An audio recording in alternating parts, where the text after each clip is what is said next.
संपूर्ण राज्यभराचा विचार केला तर महाविकास आघाडीकडनं पारोळा एरंडोल मतदारसंघामध्ये उमेदवार कोण यासाठी मोठी चर्चा रंगल्याचं पाहायला मिळाले. तो उद्धव बाळासाहेब ठाकरे गटाच्या वतीने सुद्धा या जागेवरती दावा केला जात होता आणि त्यानंतर ही उमेदवारी काहीशी लांबली आणि अनेक समर्थकांच्या मनामध्ये प्रश्न होता ही उमेदवारी कोणाला जाणार. मात्र राष्ट्रवादीशी एकनिष्ठ राहिलेले डॉक्टर सतीश पाटील यांना पक्षानं विश्वास दाखवलेला आहे, त्यांना उमेदवारी दिलेली आहे. माजी मंत्री डॉक्टर सतीश पाटील आपल्यासोबत आहेत. डॉक्टर साहेब, पहिल्यांदा सगळ्यात आपला खूप खूप अभिनंदन. थँक्यू. आणि आपली पहिली प्रतिक्रिया काय? मोठी प्रतीक्षा करावी लागली उमेदवारीसाठी? नाही, मला याला प्रतीक्षा म्हणत नाही, कारण मी मुंबईला सुद्धा उमेदवारीसाठी आदरणीय पवारसाहेबाकडे गेलो नाही. माझे कार्यकर्ते म्हणत होते की सगळेच तळ ठोकून आहेत, कोणी 5 स्टारला आहे, कोणी 3 स्टारला आहे, पण तुम्हीसुद्धा गेलं पाहिजे.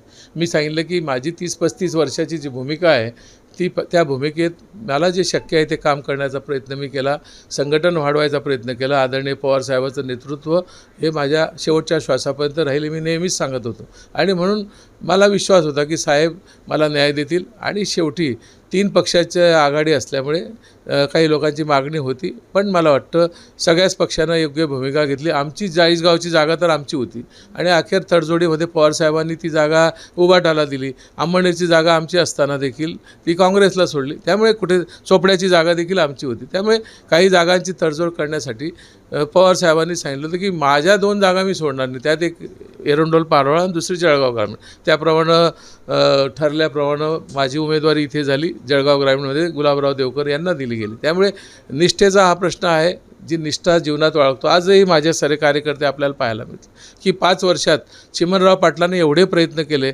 कामांची आश्वासनं दिली, कुठले वेगळे आमिष दिले, पण एकही कार्यकर्ता आम्हाला सोडून गेला नाही, पवारसाहेबाला सोडून गेला. मला वाटतं हे निष्ठेचं फळ असतं.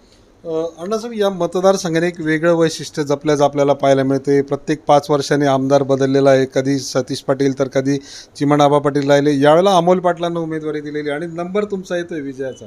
नाही, ते आता हा योगायोग म्हटला जाईल.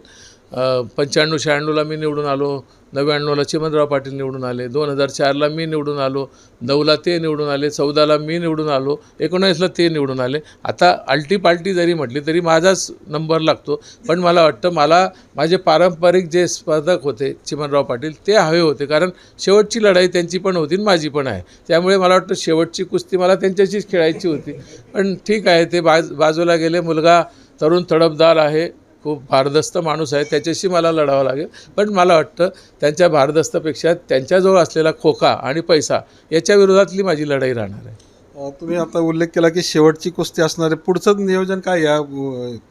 नाही, मी बघा, माझे वडील जेव्हा वारले त्यावेळेला लोक माझ्याकडे बघत होते की एक वारसा म्हणून. मग मी त्यावेळेला पंचायत समितीचं सभापती होतो. माझं जे काम होतं, मी त्यावेळेला 4 वर्ष सभापती म्हणून काम केलं. लोक वारसा म्हणून बघत नाही, एक काम करण्याची जी पद्धत असते त्या पद्धतीनुसार लोक वारसा ठरवत असतात. त्यामुळे पुढचं नियोजन मी काय म्हणणार. शेवट म्हणजे असं आहे की आता किती वर्ष माझी 7वी विधानसभा आहे, 1 लोकसभा मी लढून चुकलो आहे. म्हणजे मला वाटतं मला PhD दिली पाहिजे, जो अनुभव आहे. तर ठीक आहे, पण आता माझी इच्छा होती, कार्यकर्त्यांची इच्छा होती की अण्णा आता उर्वरित प्रश्नाला न्याय देण्याच्या संदर्भात तुम्हीच उमेदवारी केली पाहिजे. आणि म्हणून मी आता या 7व्या विधानसभेला समोर जात आहे. त्यामुळे पुढचं नियोजन यापेक्षा मला जी संधी मिळणार आहे त्यातून मतदारसंघाचा विकास, जिल्ह्याचे प्रश्न, मी फक्त मतदारसंघच म्हणणार नाही, तर जिल्ह्याच्या प्रश्नालासुद्धा न्याय देण्याची भूमिका मला घ्यावी लागेल. आता या जिल्ह्याला 3 मंत्री मिळूनही फारसा उपयोग झाला का नाही मला माहीत नाही, पण मला वाटतं पुढच्या काळामध्ये ह्या साऱ्या प्रश्नाची उत्तरं आमचं सरकार आल्यानंतर आम्हाला द्यायची आहे. कोट्यावधी रुपयांचा विकास निधी आणला आणि विकास केल्याच्या विरोधकांच्या वतीने सांगण्यात येतं आहे. चिमणाबांनी म्हटलं की कोट्यावधी रुपयाचा निधी या ठिकाणी आणलेला आहे. तुम्ही कसं बघता त्यांच्या विधानाकडे? आता कसं आहे की फक्त आकडेवारी फुगलेली आहे.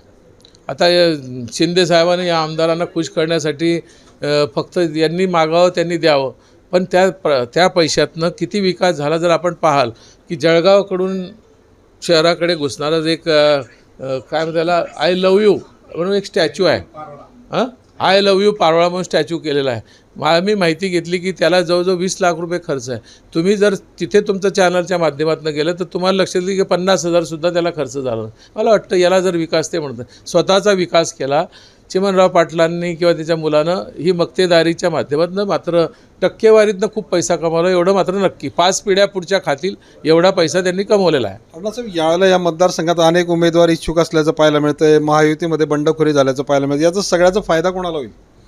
बघा, कोण उमेदवारी करतं यापेक्षा लोकांनी ठरवलं आहे की या मतदारसंघाला न्याय देण्याची भूमिका फक्त शरद पवार पक्षाच्या वतीनं सतीश अण्णा पाटीलच करू शकतात. कारण माझे जे नेते आहेत आदरणीय पवार साहेबाकडे बघण्याचा दृष्टिकोन या महाराष्ट्र राज्याचा अतिशय वेगळा आहे. आपण पाहतो आहे की रोज इतकं इनकमिंग झाली की पवार साहेबाला सांगावं लागलं की माझ्याकडे फक्त 80-85 सीट येत आहेत, मी कोणाकोणाला घेऊ. त्यांना रोखता आलं नाही. याचाच अर्थ असा आहे की पूर्ण महाराष्ट्र पवार साहेबाकडे आशेने पाहतो आहे. यांना माहिती आहे की पवार साहेबांना या राज्याचे प्रश्न माहिती आहेत, शेतकऱ्याचे प्रश्न माहिती आहे आणि म्हणून त्यांची मला उमेदवारी मिळाल्यामुळे मला वाटतं की या मतदारसंघातले सारे प्रश्न त्यांच्या माध्यमातून मी सोडू शकतो. त्यामुळे कोणी गद्दारी केली, किती उमेदवार राहिले यापेक्षा आदरणीय पवार साहेबाचा उमेदवार म्हणून मला माझी भूमिका त्या ठिकाणी निभवण्याचा आनंद राहील. विजयाचा किती विश्वास आहे? 110%.